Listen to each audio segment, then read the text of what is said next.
Este programa é livre para todos os públicos. O Senhor esteja convosco. Ele está no meio de nós. Proclamação do Evangelho de Jesus Cristo segundo Mateus. Glória a vós, Senhor.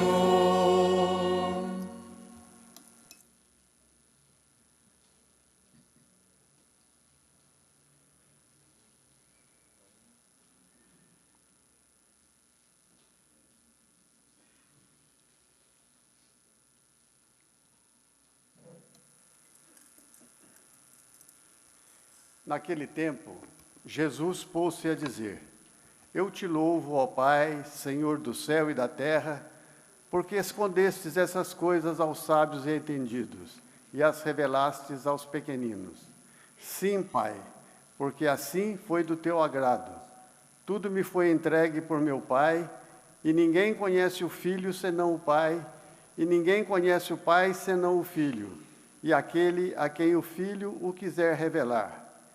Vinde a mim todos vós, que estáis cansados e fatigados sob o peso dos vossos fardos, e eu vos darei descanso. Tomai sobre vós o meu jugo e aprendei de mim, porque sou manso e humilde de coração, e vós encontrareis descanso, pois o meu jugo é suave e meu fardo é leve. Palavra da salvação. Glória a vós, Senhor. Ao sermos abençoados pelo Senhor Bispo, Aleluia, aleluia, aleluia, aleluia, aleluia, aleluia.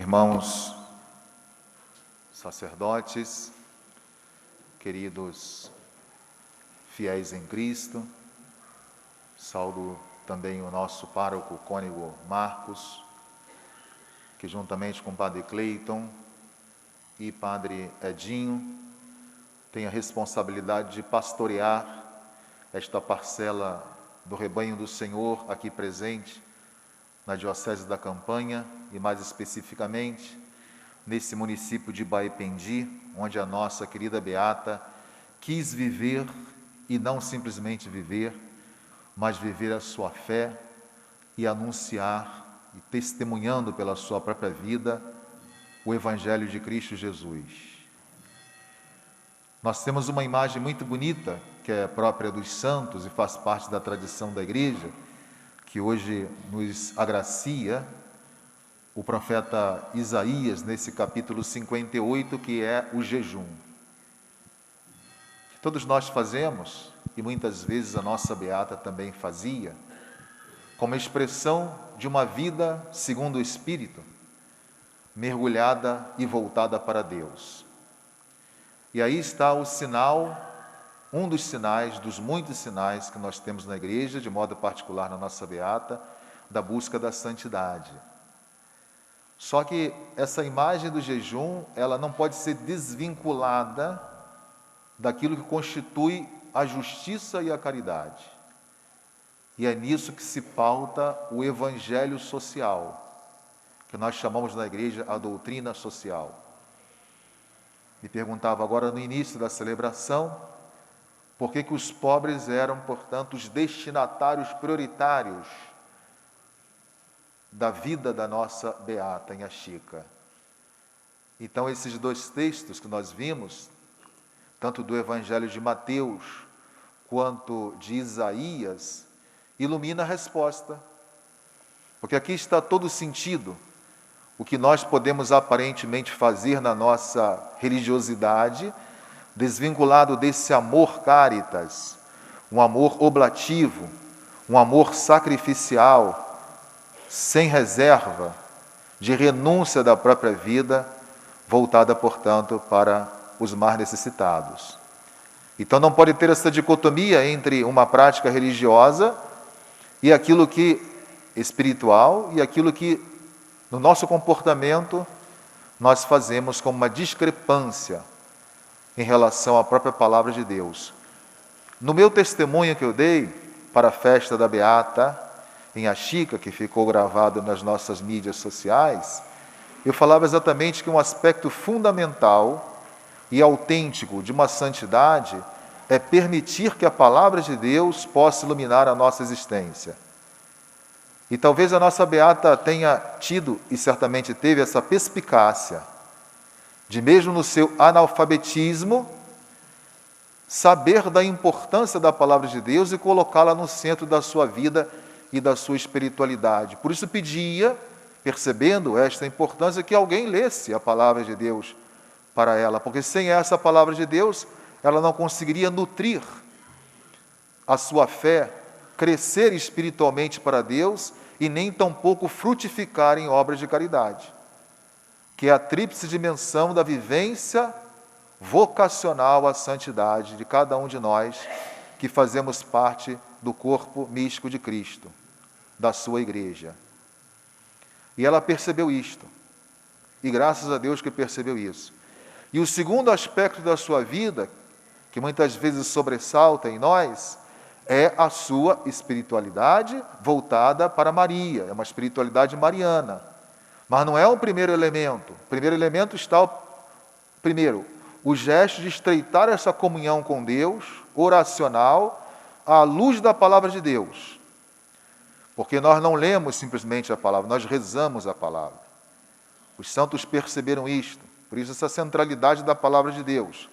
Depois, por que ela tinha essa devoção a Nossa Senhora? Porque Nossa Senhora foi aquela serva, no sentido de não simplesmente fazer alguma coisa em obediência a alguém que possa ser superior, mas permitir que a sua vida, todo o seu ser, essa palavra, como Maria fez, pudesse se fazer carne e salvação para o seu povo e para todos nós. Então Maria, esse sacrário do Espírito Santo, ela, portanto, nos inspira como mulher, como pessoa, como alguém simples e humilde, que é a temática que vamos desenvolver agora, que é próprio dos santos, que viveram a simplicidade, a humildade na vida, é que, de fato, Maria se coloca nessa atitude de abertura ao plano e ao projeto de Deus. Então, por isso está a relação entre a palavra e, ao mesmo tempo, Maria Santíssima, que permite que o Verbo, a palavra de Deus, possa se encarnar no seu seio. E assim essa salvação possa tocar a realidade humana. Por isso que não podemos nos distanciar. Deus é justo pelo fato dele cumprir aquilo que ele promete ao seu povo e a todos nós, que é a salvação. A justiça de Deus se respalda no amor que tem por nós, indiscriminado. E esse amor indiscriminado significa que é um amor de predileção pelos simples e humildes, mas ao mesmo tempo aberto a todos. Todos têm a possibilidade da comunhão com este amor. Todos têm a possibilidade de chegar à salvação se estiverem abertos a esse amor. Me fizeram a pergunta também, que nós estamos celebrando este ano 15 anos da Conferência de Aparecida, e foram muitas descobertas e muitas luzes que essa conferência do nosso episcopado latino-americano e caribenho trouxe para nós. Uma é exatamente o discípulo missionário, que significa a conscientização de toda a igreja, todo batizado e batizada deve realizar, a partir dessa consciência de ser discípulo missionário, a ação evangelizadora, não somente na igreja, como também no mundo. E como irradiava desta casinha da nossa beata a sua evangelização, no seu modo simples de ser, orientando as pessoas à luz daquilo que ela entendia e ouvia da palavra de Deus, e ao mesmo tempo consultando Nossa Senhora, ou seja, ouvindo a voz de Deus através daquela que é a nossa intercessora maior, Maria Santíssima. Por isso aqui nesse santuário nós celebramos essas duas grandes festas, a do dia de hoje, em que nós celebramos o aniversário de morte da nossa beata, e o dia 8 de dezembro, dia de Nossa Senhora da Conceição, a sua Sinhá, onde nós não podemos desvincular.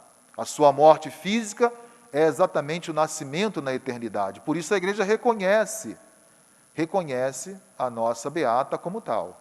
Alguém que viveu essa virtude da santidade e que já tinha o odor dessa santidade de Cristo em plena vida.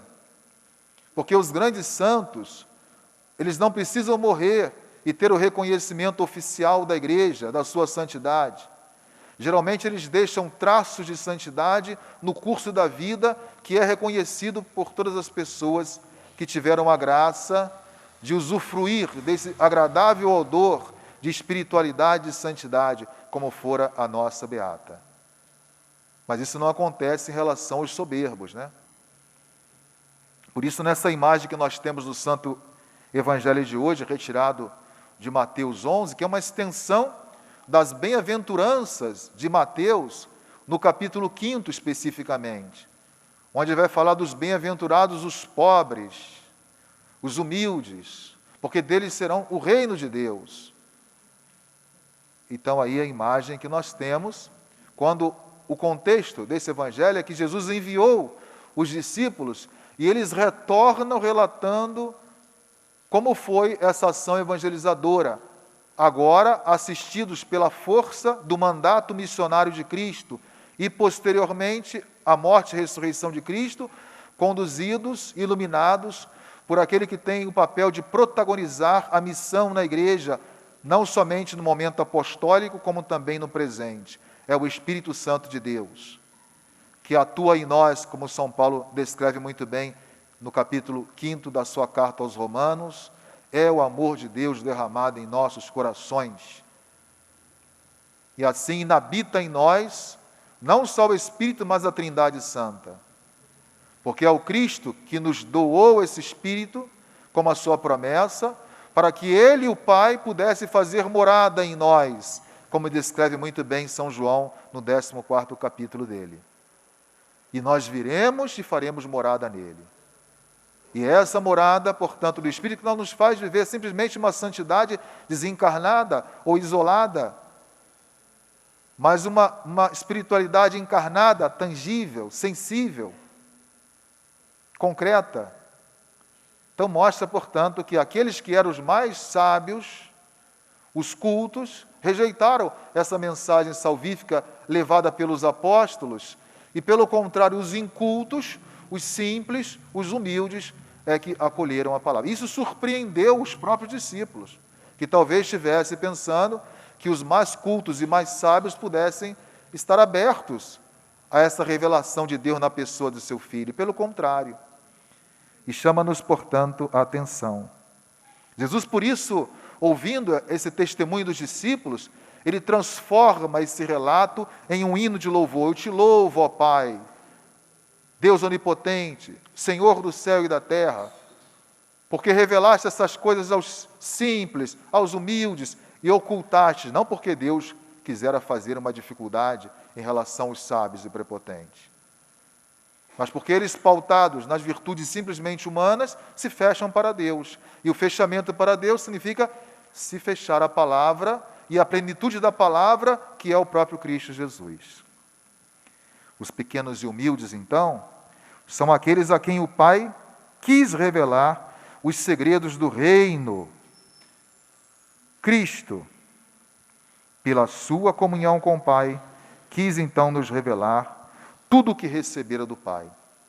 Assim é Deus conosco, né? Ele, quando tem alguma coisa para nos dar, Ele nos dá tudo. Deus não é um Deus parcimonioso, não é um Deus de usura, não é um Deus de reserva. Ele é um Deus transparente, é um Deus revelador, Por isso a nossa religião é a religião da revelação. Portanto, e essa mensagem do reino, então, quer trazer o quê? Uma paz, uma grande paz para todos os que aceitam Jesus como Filho do Pai amado. Nós celebramos domingo passado a solenidade da Santíssima Trindade, né? Onde nós professamos a nossa fé num Deus que é unitrino. Nós não somos simplesmente uma religião monoteísta, acreditamos simplesmente num Deus e rejeitamos o Filho e o Espírito, mas aceitamos um Deus que é Pai, Filho e Espírito Santo. Caso contrário, não podemos receber esse nome de cristão, se não entendermos que Ele é a palavra do Pai encarnada para nós. Por isso a doutrina de Jesus, ela é uma mensagem que liberta também aqueles que estão cansados, aqueles que estão oprimidos. É assim, a revelação de Cristo, ela é suave. É aquilo que nós chamamos a delicadeza de Deus para conosco, os destinatários. Por isso, perguntando aí, a opção preferencial pelos pobres que a igreja faz, sempre gosto de destacar, não é excludente, mas é preferencial. Significa que Deus quer que todos cheguem à salvação, mas os pobres e humildes, não tendo a que se apoiar neste mundo, nas coisas do mundo, têm Deus como seu suporte. Abrem-se mais facilmente a Deus, têm um espírito mais alegre, mais abnegado. Mas lembrando que Jesus não quer também uma observância rígida e pesada da lei de Deus.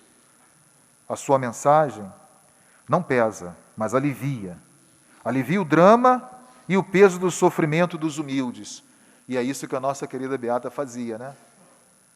Se nós pesquisarmos todos os livros, e ainda hoje as pessoas que relatam as graças, e eu ouço muitos relatos de graças, diretamente ou até mesmo através do que postam, geralmente são as pessoas mais sofridas que acorrem aqui ao nosso santuário e à casinha da nossa Beata para apresentar os seus sofrimentos, as suas dores, as suas aflições à nossa Beata.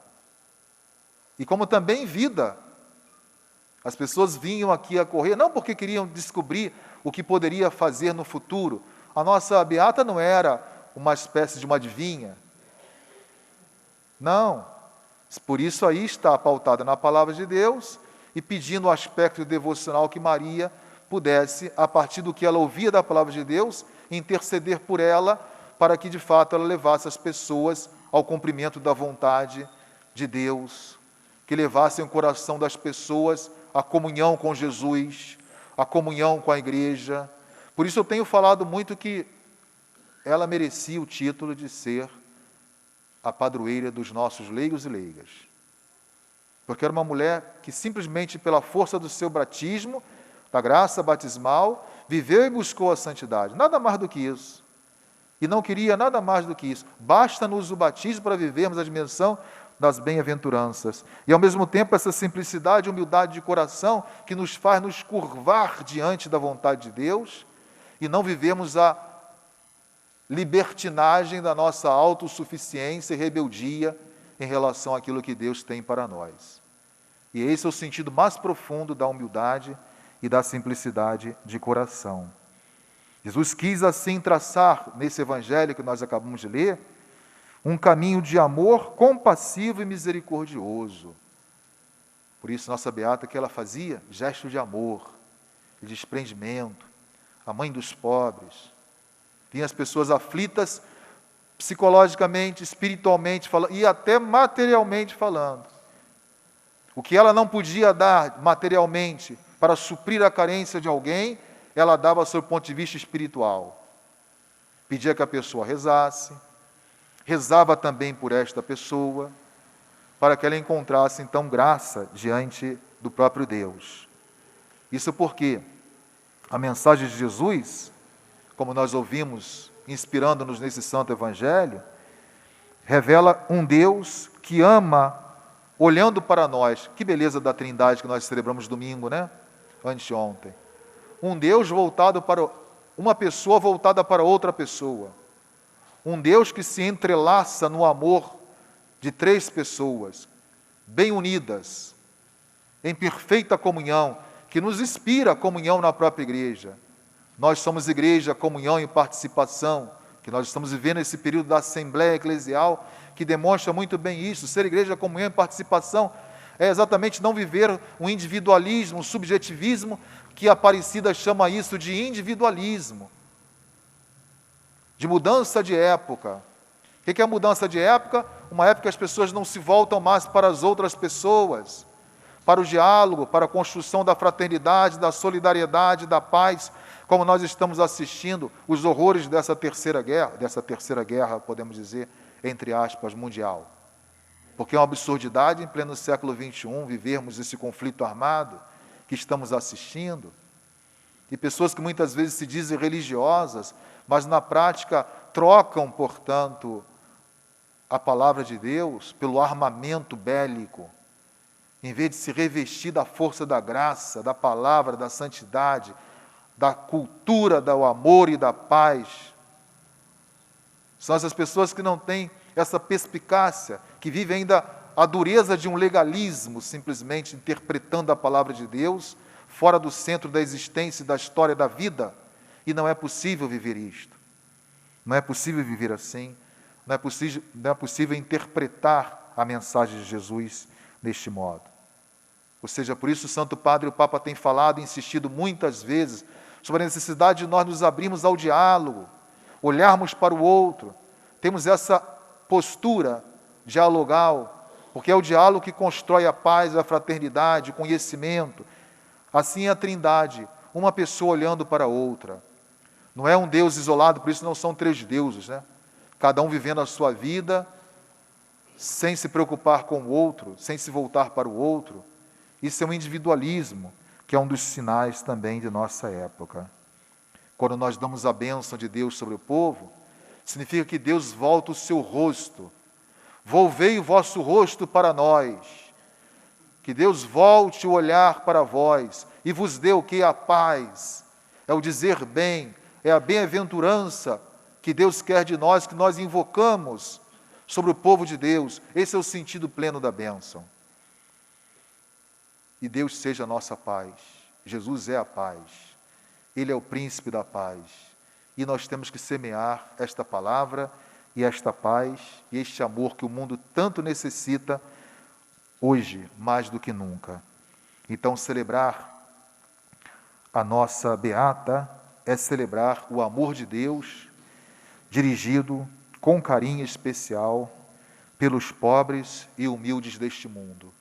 E nós estamos rezando também, não podemos nos esquecer, do aumento da pobreza no Brasil e no mundo. E nós temos que acorrer aqui ao santuário da nossa beata, que muitas vezes atendia os pobres, porque se fez pobre também, pelo seu estilo de vida e pelo seu desprendimento, para pedirmos por essas pessoas. Eu rezo todo dia, pelo fim da pandemia no Brasil e no mundo, pelo fim da guerra na Ucrânia, e pelas pessoas que vivem abaixo da linha da pobreza. Os pobres, miseráveis, desempregados, sem alimento. Como aumentou isto entre nós? Mas se de um lado aumenta, aguça ainda mais a necessidade de nos inspirarmos na nossa beata e realizarmos o quê? O lado social do Evangelho, na prática do amor de caridade que só nós cristãos sabemos fazer. Porque é esse amor que Deus dispôs em nós e nos impulsiona a dar a todos, sem exceção, mas de modo especial, aos mais frágeis, aos mais periféricos, aos mais necessitados da nossa sociedade. Vivamos então essa virtude evangélica, permitindo que a palavra de Deus se faça amor e justiça em nós, e que possamos assim, inspirado no modelo de santidade da nossa beata, dirigir sempre o nosso amor para aqueles que mais necessitam deste amor. Que ela interceda por cada um de nós, os seus devotos e romeiros, e que possamos assim também chegar um dia não só ao reconhecimento da Igreja pela sua santidade, mas nós também vivermos a nossa vocação batismal à santidade. Louvado seja nosso Senhor Jesus Cristo.